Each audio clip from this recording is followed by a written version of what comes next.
웬만하면 그날이나 적어도 그 다음날 낮에는 올라갈 수 있도록 하게 할 거예요. 이렇게 유튜브에서 록쌤 국어 좋아요 구독 꼭 눌러주세요. 아우, 오글오글. 정보 간의 관계를 파악하는 건데요. 지금 우리 보고 있는 지문들 독서 지문 있잖아요. 비문학 지문이라고. 비문학 지문은 생각하자고. 정보가 엄청 많아요. 이게 한 4년, 5년 전만 해도 비문학 지문이 그래도 한 7대 3 정도로 설명문, 논설문 그랬거든요. 근데 논설문 지문이 이제 거의 없어요. 전부 다 설명하는 글.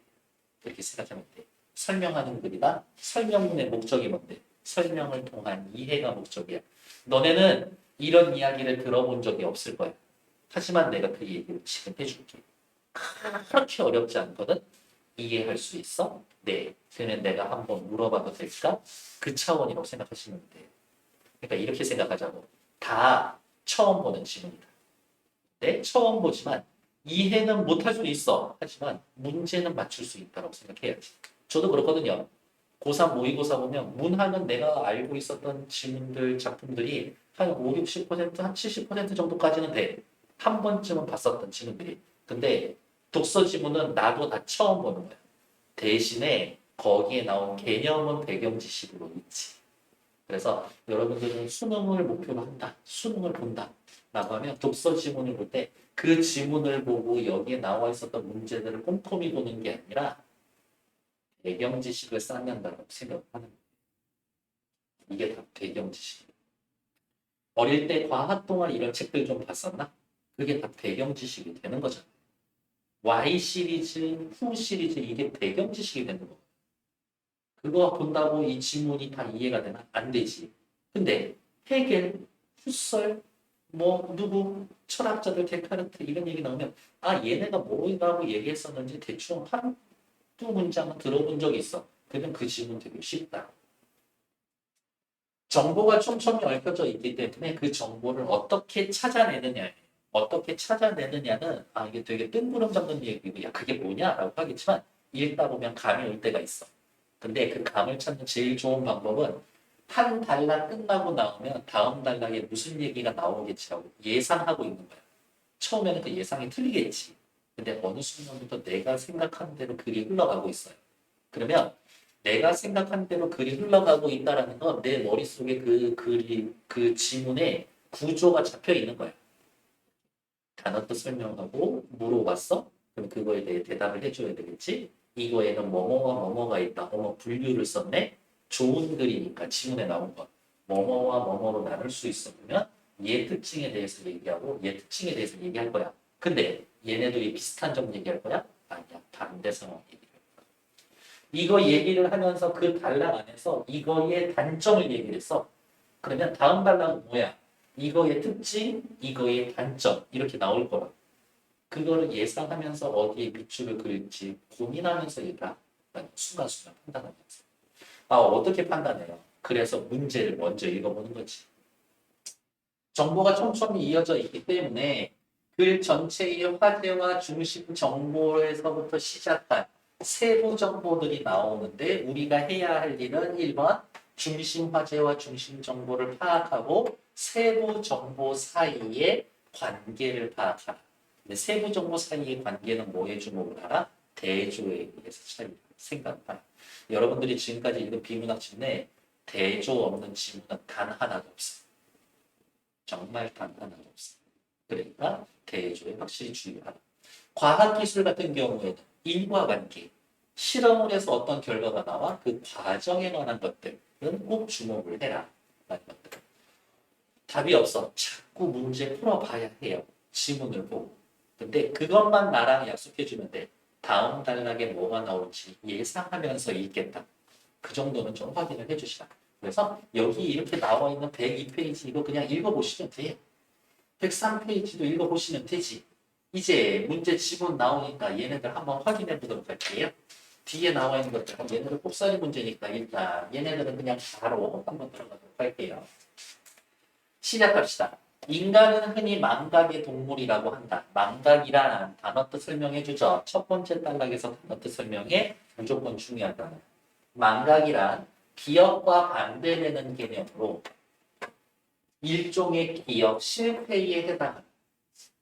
기억이란 외부의 정보를 기억 체계에 맞게 부호로 바꾸어 저장 및 인출하는 것으로서 나 그거를 기억했습니다. 인수분해 공식을 기억했어요. 라는 건 그 공식을 부호화하고 머리에 때려 넣고 네가 외웠던 그 공식 한번 써봐라 해서 쓸 수 있으면 인출 단계 이렇게 3단계가 나오는 겁니다. 심리학에서는 기억 실패, 다른 말로 이야기하면 뭐 망각이라는 건 이거 3개 중에 한 단계에서 실패를 하는 거다. 망각 현상을 다르게 설명합니다. 첫 번째 달라. 기억의 3단계와 망각의 원인. 기억은 외부의 정보를 기억 체계에 맞게 부호로 바꿔서 저장, 인출하는 겁니다. 기억의 반대는 뭐예요? 망각. 기억의 단계는 3단계, 부호화 단계, 저장 단계, 인출 단계. 심리학에서는 이 3단계 중 한 군데에서 실패하면 그게 망각이다. 그러면 이제 무슨 얘기 나와야 돼요? 여기에선 어떻게 실패하나, 여기선 어떻게 실패하나, 여기선 어떻게 실패하나. 부호화 단계와 관련해서 망각을 설명하는 입장에서는 부호화되는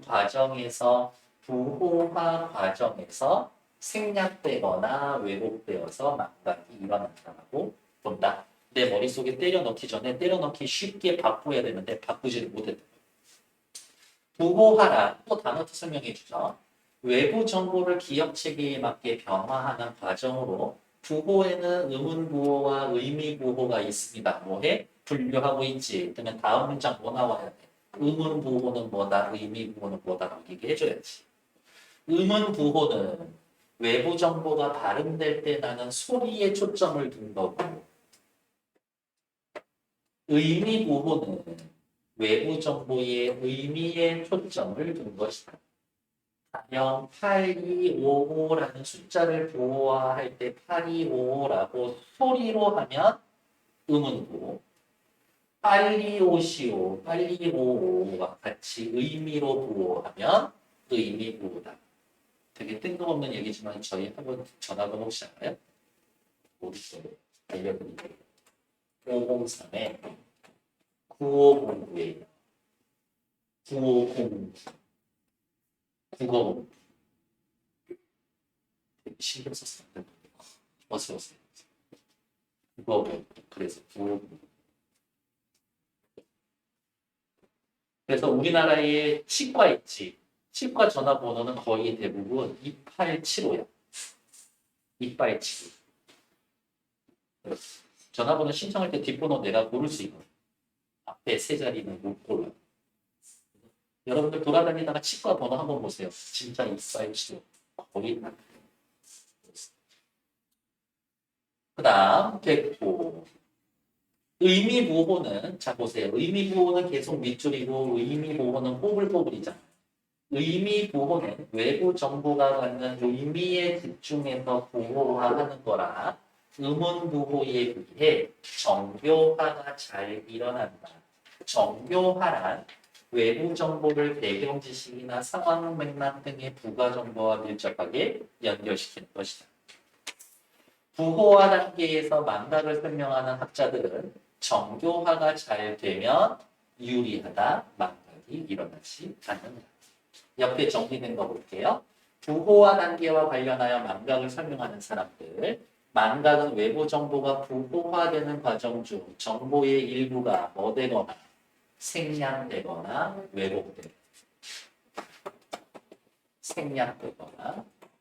왜곡이 된다. 104페이지. 아, 절쳤네. 무엇이 잘된 정보일수록 기억에 유리하다? 그렇지. 정교화가 잘 되어 있을수록 기억에 더 유리합니다. 세 번째 단락 넘어갈게요. 세 번째 단락은 이제 뭐 해야 돼? 부호화 단계 했으니까 이제 저장 단계에서 일어나는 망각의 원인을 찾으러 가겠지. 저장 단계에서 망각이 일어난다라고 보는 입장에서 망각을 부호화 단계에서 문제가 아니라 일단 머릿속에 들어왔는데 저장 단계에서 정보가 사라지는 거다. 망각은 부호화되어 저장된 정보 중에 사용하지 않으면 시간의 경과에 따라 상실된다는 것. 독일 심리학자 에빙하우스는 학습을 통해 저장된 단어가 시간의 경과에 따라서 망각되는 현상을 알아봤는데 그 결과 학습이 끝난 직후부터 망각이 일어나서 1시간이 지나면 외운 영어 단어 44%를 까먹어요. 이를 근거로 저장 단계에서 망각을 설명하는 학자들은 망각은 저장 단계에서 일어나는 것, 시간의 흐름에 비례하여 나타난다. 이 말은 무슨 말이에요?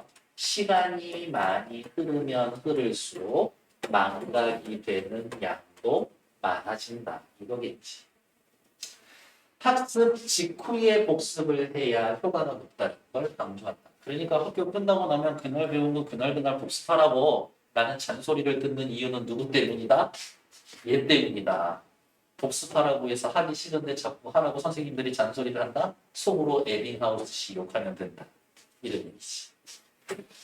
세 번째 따라 저장 단계와 관련하여 망각을 설명하는 방법. 정보 중 사용하지 않은 정보가 무엇이 흐르면 사라진다? 시간이 흐르면 사라진다. 다음 세 번째는 뭐예요? 인출 단계. 이거는 뭐예요? 예상해볼까? 부호화 잘 됐어. 머리에 잘 들어가 있지. 안 잊어먹어 사실. 근데 그거를 내뱉을 때, 내가 쓸 때 문제가 생긴다. 저장된 정보가 제대로 인출되지 못하는 게 망각이다. 즉, 너무나 사랑스러운 말 아니니 요약해줘서 다른 말로 해준다는 거니까요. 망각은 저장된 정보가 사라지는 게 아니라 밖으로 끄집어내지 못하는 것 뿐이다. 저장된 정보를 인출해내기 위해서는 적절한 인출 단서가 필요하다.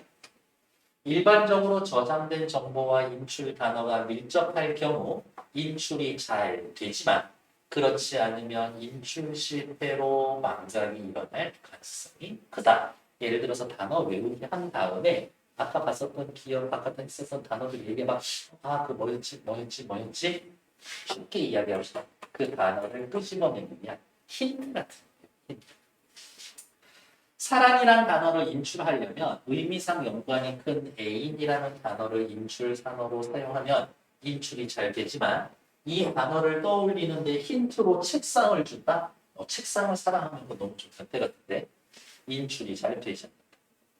인출 단계에서의 망각은 저장된 정보를 인출할 만한 단서가 부족하거나 부족해서 나타나는 거다.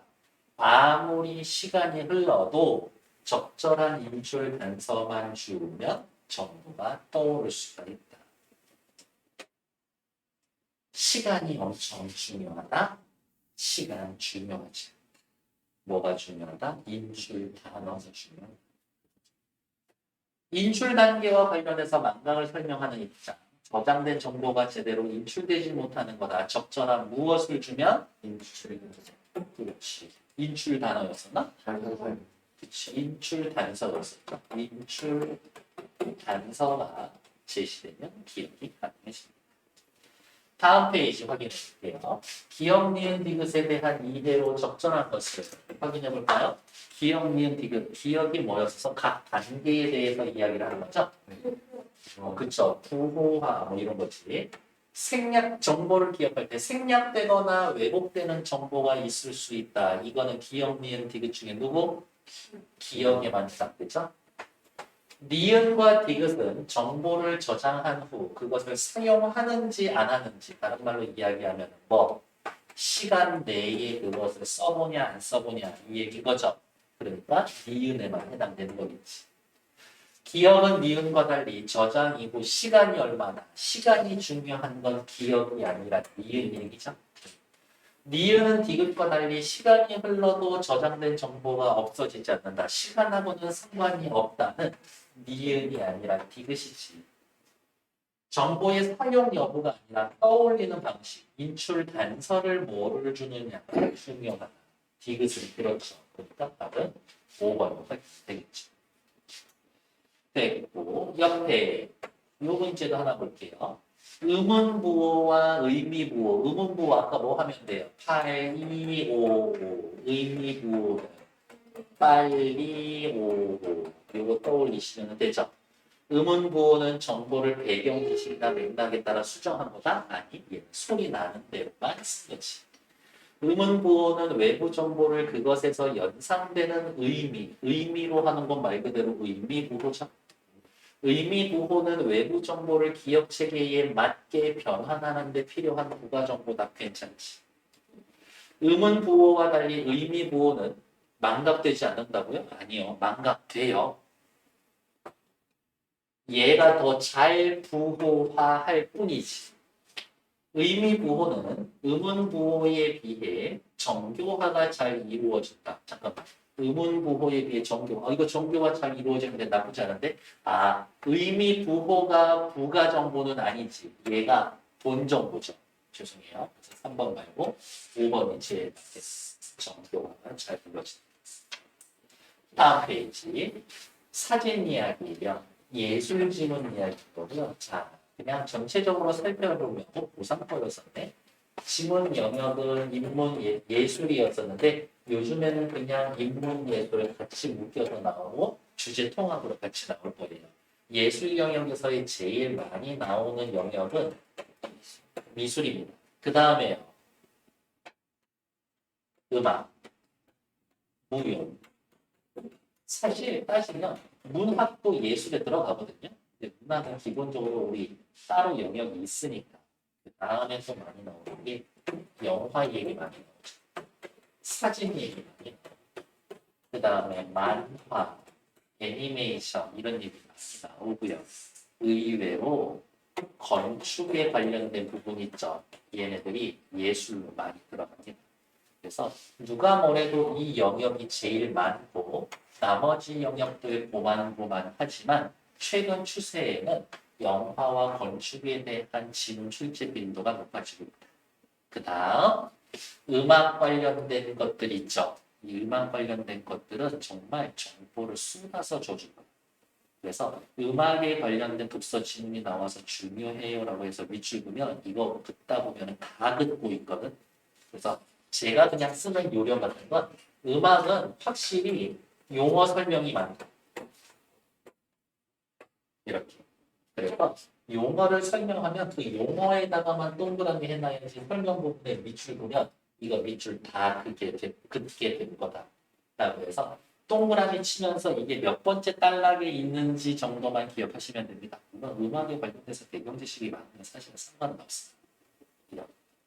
너무 충격적이었어. 며칠 전에 고3 문제 풀어보고 계시는데 높은 음자리 도는 어디 있는지 저는 알거든요. 다 알겠지만 낮은 음자리표는 어디가 도는지는 모르고 지금 쎄빠지게 풀다가 고생했었는데 너무 힘들어서 이해도 잘 안 되고 딸내미한테 물어봤고 이렇게 피아노 다니니까 낮은 음자리표는 어디가 도냐? 라고 해서 물어봐서 했더니 금방 풀려 그 문제. 너무 어이없더라고요. 근데 또 까먹었어요. 어디가 도는지. 그거 기억하라고했지. 그래서 미술이 확실히 많이 나올 거다. 영화, 건축이 많이 나오지 추세는 많다. 음악에 관련된 얘기가 나오면 용어 설명 확실히 해라. 무용에 관련돼서는요. 의외로 무용 이론 자체에 대해서 많이 나올 거예요. 그리고 사람 이름 많이 나올 거예요. 이렇게. 밑에 나와 있는 지문은 사진 이야기예요. 시작해 봅시다. 19세기 초에 등장한 사진은 2차원 평면 위에 현실을 재현한다는 점에서 회화와 비슷하지만 중요한 얘기 뒤에 있죠. 사진은 과학, 화학 등 기술적 특성을 지니기 때문에 예술과 기술의 경계선상에 있습니다. 처음에 사진은 회화의 보조적 역할을 하는 정도로 인식이 되었으나 내가 미술가, 화가야 풍경화를 그릴 거지. 맨날 같은 시간에 나가기 힘들어. 그래서 사진으로 찍어놓고 사진 인화해서 그걸 보고 따라 그리는 거지. 보조적 수단이었지만 19세기 후반 픽토리얼리즘이 등장하면서부터 독자적 예술성을 추구하려는 경향을 보이게 되었습니다. 19세기에 사진 등장했고 초반에는 이랬지만 19세기 후반에는 이렇게 변했습니다. 사진의 등장과 그 예술적 지위, 처음에는 보조적 역할만 하다가 독자적인 어떻게 영역을 갖추게 되었다. 이 정도만 생각하시면 되겠죠. 두 번째 단락. 그럼 이제 뭐 나와야 돼? 픽토리얼리즘 등장하면서 독자적 예술성이라고 했으니까 도대체 어떻게요? 다음 단락의 핵심어는 무조건 픽토리얼리즘이어야 되지. 픽토리얼리즘은 사진도 회화와 같은 예술적 표현이 가능하다는 점에서 출발했다. 사진도 예술이다. 픽토리얼리즘을 추구하는 작가들은 독재성을 포기하고 회화의 속성인 수공적 방법을 들여서 예술적 가치를 높이려고 회화적 구현의 방식으로 사진의 초점을 흐리게 하거나 인화 방식을 다양하게 하는 듯 방식을 사용했던 겁니다. 찍었는데 멀리 있는 것도 선명하게 보이고 가까이 있는 애들도 선명하게 보여요. 그 사진을 가져다가 인화하면서 멀리 있는 애들을 좀 흐릿흐릿하게 표현한다든지. 두 번째 단락, 19세기 등장한 팩토리얼리즘의 특징. 그다음 세 번째 단락, 20세기 초에는 어쩌고 그러면 전체적으로 봤을 때 이 글의 내용 전개 방식에 대해서 얘기해 주세요라고 하면 대충 느낌이 와요. 19세기 초에, 19세기 후반에, 20세기 초에 통시적 관점에서 대상을 설명해 주는구나. 그런 말도 해줄 수 있는 거지. 20세기 초에는 사진이 갖는 기술적 특성인 기록성에 더 중심을 두고 싶어 했었던 스트레이트 포토. 픽토리얼리즘은 예술성을 추구했고 스트레이트 포토는 기록성에 주목했습니다. 직접적인 사진, 순수 사진으로 불리는 스트레이트 포토를 추구하는 작가는 앵글, 셔터, 프레임 등 사진이 갖고 있는 사진 자체의 기능에 치중했다. 즉, 사진에 어떠한 조작도 가하지 않고 의도를 표현하려고 했다. 미국의 폴 스트랜드는 그의 작품 월스트리트 뉴욕 이 건물에서 이 사진에서 건물은 창문 따박따박따박따박 엄청 크고 그 앞에 사람들은 조그맣게 나타나 있어.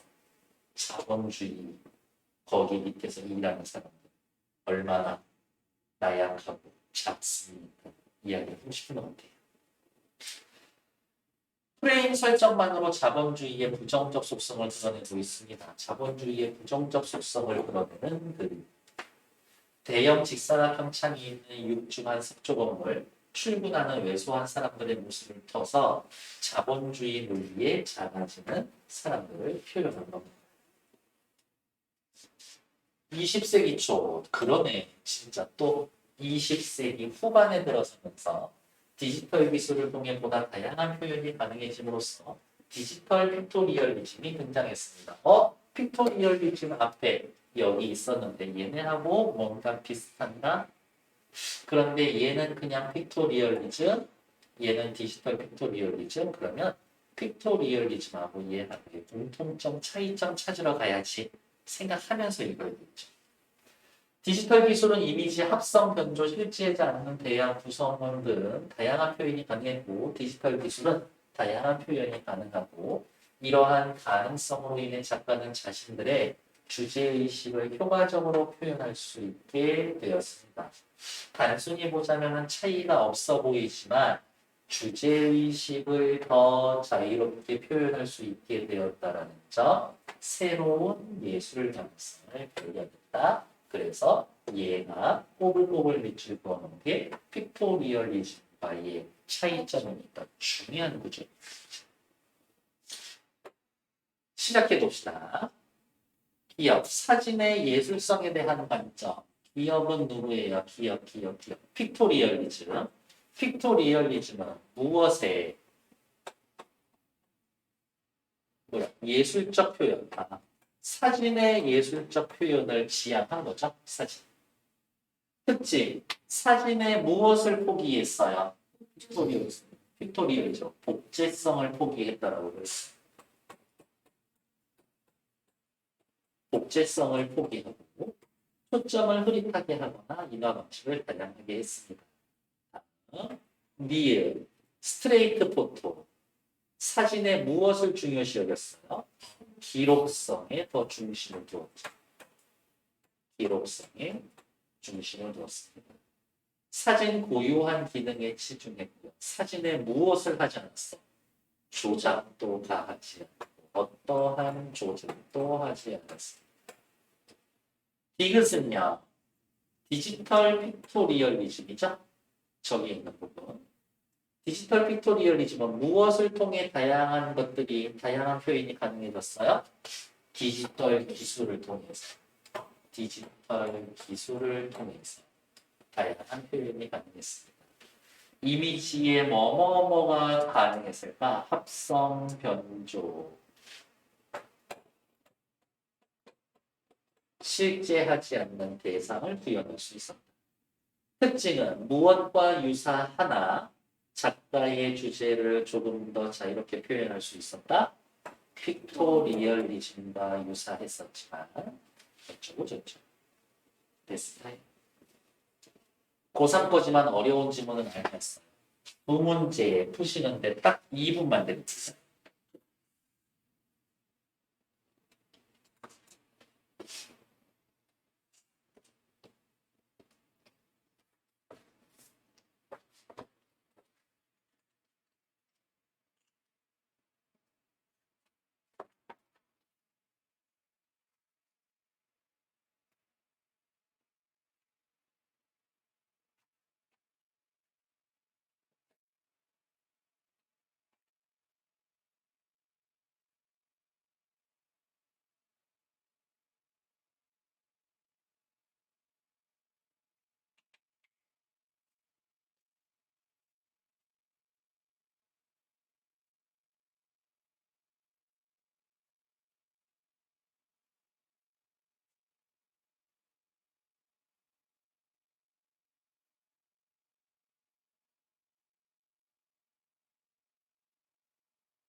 그렇게 나쁜 지문은 아니었었던 것 같아요.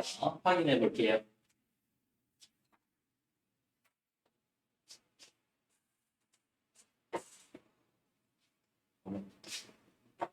기억, 니은, 디귿에 대한 내용으로 적절한 것을 확인합시다. 기억, 기록성을 추구한 것. 기록성을 추구한 건 누구예요? 스트레이트 포토만이죠? 기억을 찾아낸 거지. 사진의 복제성을 이용했다. 복제성을 기억은 포기했죠. 그것만 봐도 이해 안 되지. 그렇죠? 기억과 디귿은 사진의 재현성, 사실적 재현성에서 벗어나서 예술성을 때려놓고 싶었지. 이게 제일 많아.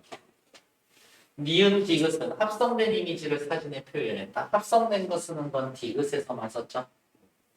둘 다 회화적 속성을 중요시 여겼다. 회화적 속성? 아닐걸요. 얘는 회화적 속성보다 기록성을 더 강조하는 거니까 여기가 있어. 이렇게 지우고 답은 3번.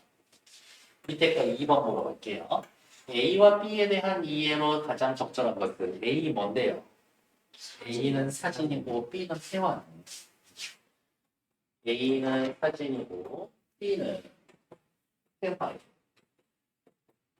사진과 회화에 대한 이해로 가장 적절한 것은 홍보리 대답해 줄 거예요. 몇 번? 한번 그렇죠. 픽토리얼리즘 작가들은 회화의 기법과 속성을 적극 수용해서 사진의 예술적 가치를 높이고 싶어 했었습니다. 독재성, 포기하고 3번. 나쁘지 않았던 것 같아요. 이렇게 됐고 여기에 나와 있는 건축물, 높은 고층 건물은 흔들리는데요. 어떻게 하면 흔들리지 않습니까? 이런 장치를 씁니다. 근데 그거 가지고는 조금 부족해요. 이런 장치를 추가하죠. 그것으로도 완전히 안전성이 보장되지 않아요. 그래서 이러한 안전 장치를 사용합니다. 나는 과학 지문, 기술 지문이에요. 얘는 숙제. 그래서 각 파트별로 나올 때 앞에 두 개 지문은 저랑 풀 건데 마지막 지문 하나 정도는 여러분 연습 차원에서 푸셔야 합니다. 오케이. 잠시만 기다려주세요.